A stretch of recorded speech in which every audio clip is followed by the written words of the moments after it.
తెలంగాణ ముఖ్యమంత్రి రేవంత్ రెడ్డి అస్వస్థతకు సంబంధించిన వార్తను ఇప్పుడు మనం చూస్తున్నాం. బ్రేకింగ్ ని చూస్తున్నాం. రేవంత్కు జ్వరం వచ్చింది అని, గొంతు నొప్పి వచ్చింది అని, ఆయన స్వల్ప అస్వస్థతకు గురయ్యారు అని పెద్ద ఎత్తున ప్రచారం జరిగింది. అయితే సీఎంఓ కార్యాలయం నుంచి ఒక ప్రకటన విడుదలైంది. ముఖ్యమంత్రి రేవంత్ రెడ్డి ఎటువంటి అస్వస్థతకు గురి కాలేదు అంటూ ప్రకటనను విడుదల చేశారు. సీఎం రేవంత్కు ఎలాంటి అనారోగ్యం రాలేదు అని ప్రకటించారు. రేవంత్ అనారోగ్యానికి గురయ్యారు అంటూ వచ్చిన వార్తను సీఎంఓ ఖండించింది. సీఎం గొంతు నొప్పితో బాధపడుతున్నారని వార్తలు వచ్చాయి.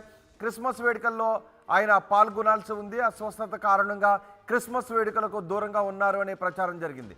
మరోవైపు సీఎం రేవంత్కు జ్వరం వచ్చిందని, కరోనా టెస్ట్ చేశారని ప్రచారం కూడా జరిగింది. ఈ ప్రచారాలు అన్నింటినీ ముఖ్యమంత్రి కార్యాలయం ఖండించింది.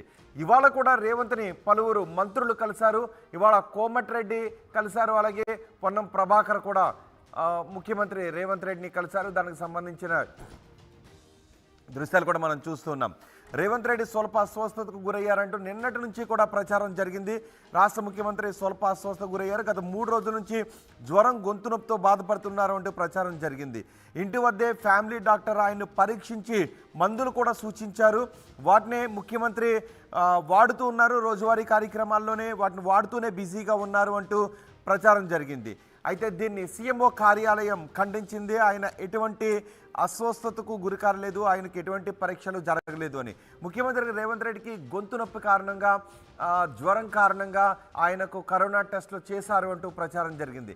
అయితే ముఖ్యమంత్రిని ఈరోజు కూడా కలిశారు. రేవంత్ రెడ్డిని పొన్నం ప్రభాకర్ కలిశారు, అలాగే కోమటిరెడ్డి కూడా కలిశారు.